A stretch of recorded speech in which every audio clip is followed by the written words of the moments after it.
Los Angeles, there is a reason it is rare to pitch in every game of the World Series.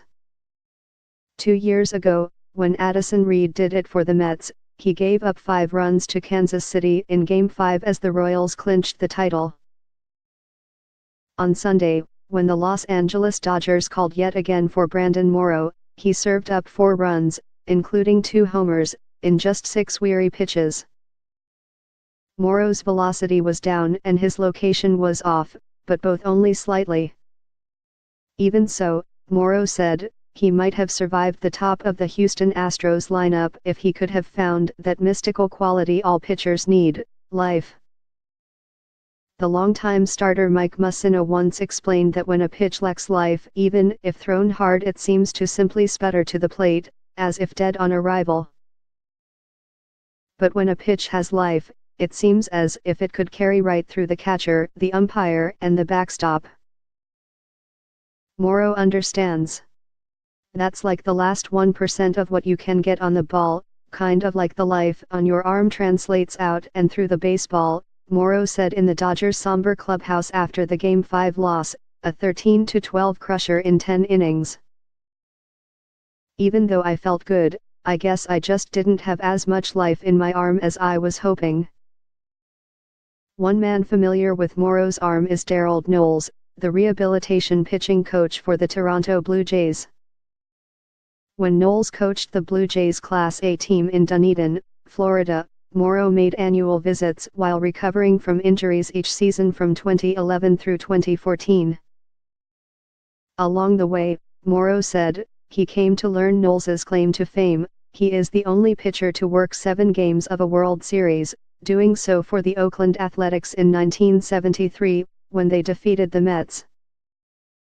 Even with so much bullpen specialization in the decades since, nobody has matched the feat. It's been 40-something years, and I always tell my wife it's going to happen, Knowles said by phone from Florida. I think it will, and maybe this will be the year. It couldn't happen to a nicer guy than Brandon. He had a lot of injuries when he was a starter with the Blue Jays, but it looks like he's found his niche, Knowles said. He always threw hard. I wouldn't have thought he'd be able to go 2 or 3 days in a row, but obviously that's not a problem.